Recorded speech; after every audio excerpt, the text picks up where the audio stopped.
इस हिंदुस्तान की चिंता कर रहे हैं, कुछ लोग बाहर की चिंता कर रहे हैं। मिलकर लोक जनशक्ति पार्टी, हिंदुस्तानी अवाम मोर्चा सबने समर्थन देने का काम किया। ना लालू जी ने कभी आरक्षण दिया और ना कभी कांग्रेस पार्टी ने आरक्षण। मंडल कमीशन आया तब भी भाजपा के समर्थन से इस देश में मंडल कमीशन लागू हुआ। नरेंद्र मोदी जी की सरकार ने की, बिहार में भी एनडीए की सरकार ने महिलाओं को 50% से अधिक आरक्षण देने का काम किया। तुम्हारे परिवार के लोग प्रधानमंत्री बन रहे हैं, सुपर प्रधानमंत्री बन रहे हैं, सांसद बन रहे हैं। इस देश की गरीब महिला कब सांसद बनेगी? समाजवादी पार्टी से पूछा जाएगा, राष्ट्रीय जनता दल से पूछा जाएगा, टीएमसी से पूछा जाएगा, डीएमके से पूछा जाएगा। इसलिए साथियों,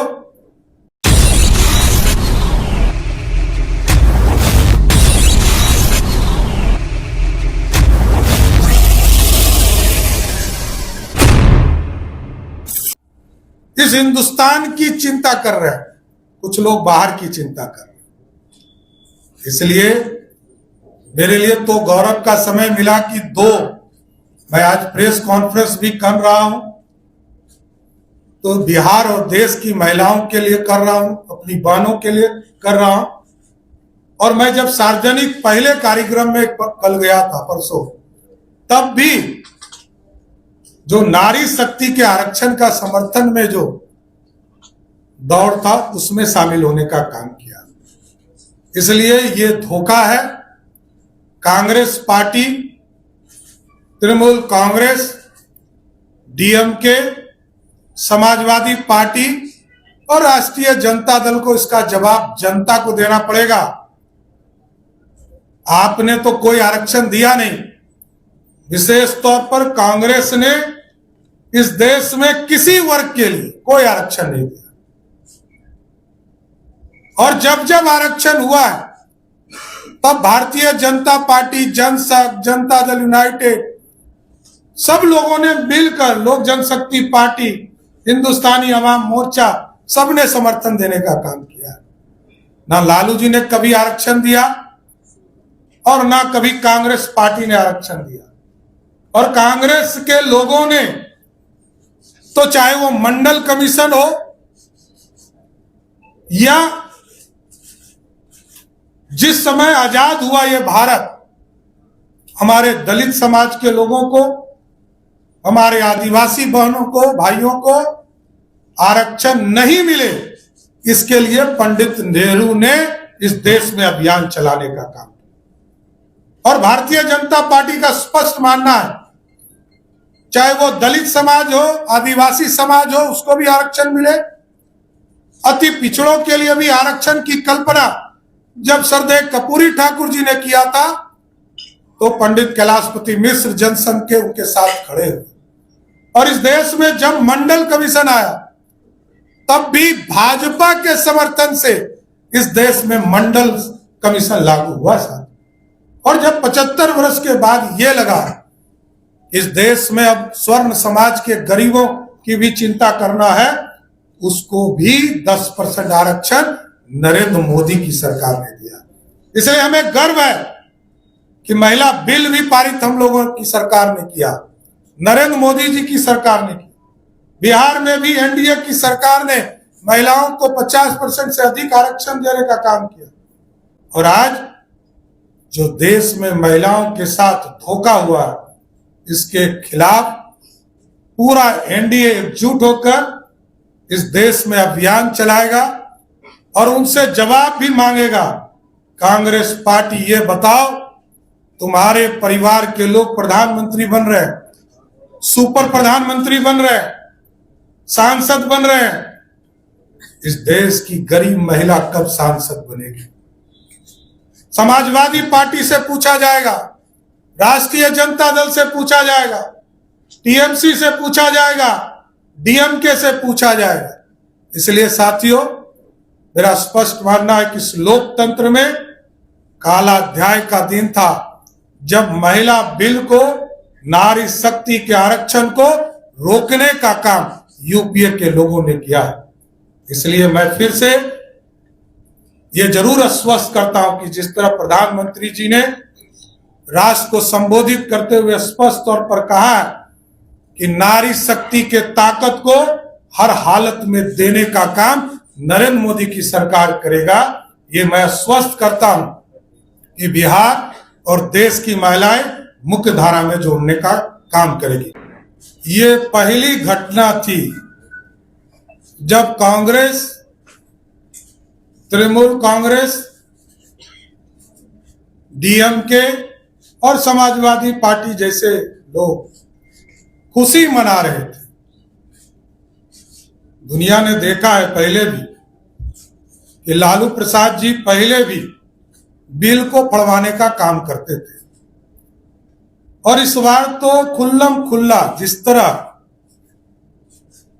लोकतंत्र में अपनी घर की बेटी तो सांसद बन जाए, लेकिन दूसरे की बेटी, बहन, परिवार कोई सदस्य नहीं बन सके, सिर्फ यही चिंता है।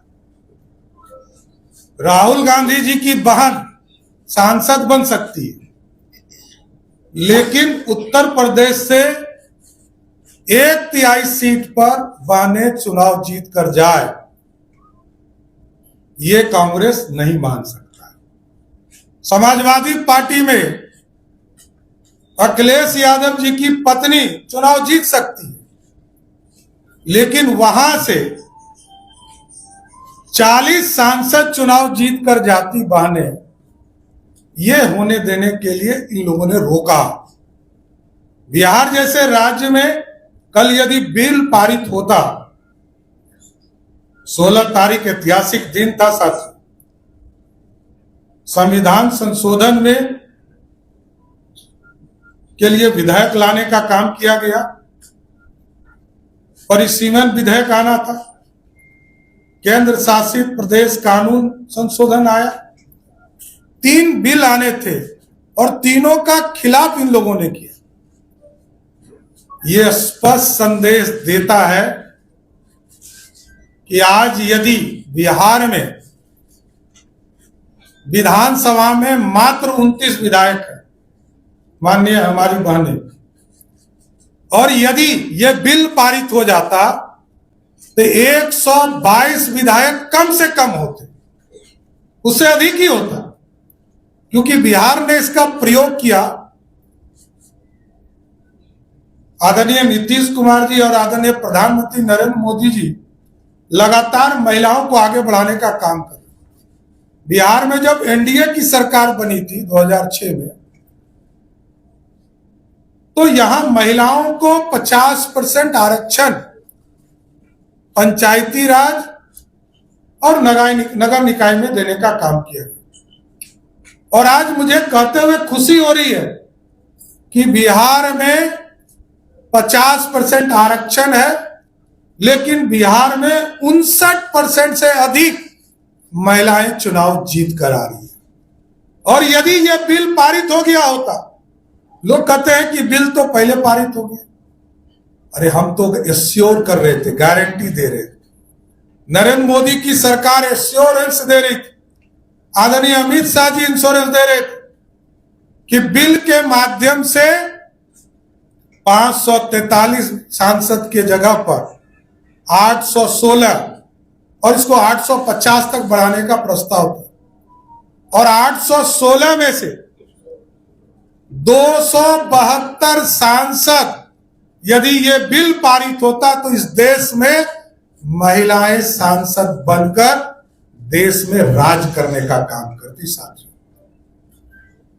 दुर्भाग्य है कि ऐसे विरोधी इस देश में, हमारे लिए सारे जहां से अच्छा है, इस भारत को बढ़ाने के लिए हम आए।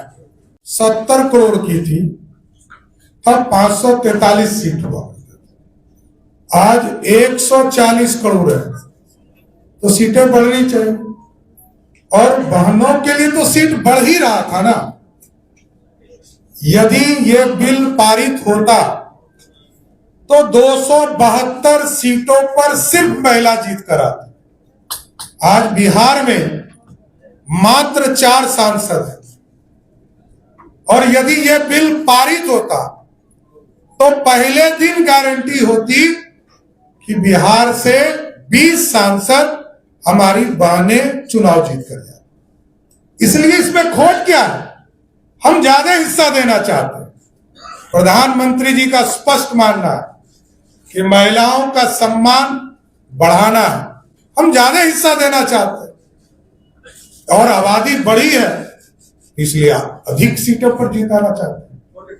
टाइमिंग को लेकर सवाल और आगे कांग्रेस पार्टी का कहना है कि बीजेपी को पता था कि ये बिल पास नहीं हुआ, इसके बाद आप लोग सिंपैथी करके इसका गेट जो है बंगाल और बाकी राज्यों में चुनाव में लेंगे, क्योंकि उनको पता था कि नंबर्स नहीं है आपके पास। देखिए, प्रत्येक 5 महीने में प्रत्येक बार चुनाव है इस देश में। 4 महीने 5 महीने में एक चुनाव है होता है। आदरणीय प्रधानमंत्री जी इसी के लिए इस पूरी व्यवस्था को खड़ा कर रहे हैं। मामला सिर्फ एक ही है, महिलाओं का सम्मान हुआ या अपमान हुआ। अपमान हुआ, इसका जवाब कांग्रेस और महागठबंधन के लोगों को देना होगा। ममता बनर्जी की जिस तरह का अटैक हो रहा है कि जो बिल पास नहीं हुआ तो बीजेपी का डाउनफॉल शुरू हो गया, बीजेपी डिवाइड करना चाह रही है सोसाइटी को, तो ममता बनर्जी काफी अटैक कर रही है बीजेपी को इस मुद्दे पर। इस मामले में ममता दीदी क्या अटैक करेगी? कहां से डाउनफॉल होगी? मामला जब सम्मान, हम तो जीत ही गए, 2/3 नहीं था हमारे पास वोट, हम सहयोग मांग रहे थे, कांग्रेस पार्टी से सहयोग मांग रहे थे। ममता दीदी महिला है, उनसे सहयोग मांग रहे थे, नहीं दिया, उनका अपमान होगा ना, जनता उनसे हिसाब पूछेगी। हम तो 298 सांसदों ने वोट किए और टीएमसी के 28 लोगों ने विरोध किया, इसका जवाब ममता दीदी को देना होगा। ये कह रही है सर कि बहुमत पूरा नहीं करके क्रेडिट के लिहाज से ये लाया गया, और दक्षिण के राज्य कह रहे कि हमारी जनसंख्या हमने नियंत्रण रखा, तो हमारा गुनाह नहीं है कि बाहर जो उत्तर बिहार के उत्तर जो देश के जो राज्य है वहाँ जनसंख्या बढ़ा तो वहाँ की सीटें बढ़ जाएंगी, हमारे सीटें नहीं, एकदम कोई झूठ फैला रहा है। कर्नाटक में 28 सीटें और वर्तमान प्रतिशत जो है 5.15 है, ये बढ़कर 42 हो रहा था और उसके जो प्रतिशत है 5.14%, मतलब 0.1, हम 50% सीटें उनके में भी बढ़ा रहे। जहां तक तमिलनाडु का सवाल है, जो दक्षिण की बात आपने किया, 39 सांसद अभी हैं और वहां 7.18% है, और अभी जब बढ़ता तो 59 होता, जो बढ़कर 7.23 हो जाता, अधिक हो जाता। तो इस तरह का कोई भ्रम नहीं है, सभी राज्यों को, हाँ, वो हम जान रहे थे कि आप कोटा पे जरूर चर्चा करें। देखिए, पहले आरक्षण तो लागू हो जाए, फिर उसकी चर्चा भी करेंगे। अरे बिल क्यों फाड़ना चाहते हैं? राजद की प्रवृत्ति रही है बिल फाड़ने का। राजद तो कह रहा है मुख्यमंत्री जी की एनडीए को अधिक सीट देना चाहिए चुनाव में, बिहार का जो चुनाव हुआ भैया का सम्मान करते हैं। एकदम यही तो कह रहे हैं, श्योर हो जाएगा। जिसने नहीं दिया वो गारंटी हो जाएगा, यही तो कह रहा हूं। सब पार्टियों ने नहीं दिया है, ये मैं जानता हूं। मैं तो यही कह रहा हूं कि आज 29 विधायक मात्र है और ये बिल पारित हो जाता तो 122 तो पक्का बहन ही जीत कर आती। बहुत बहुत धन्यवाद।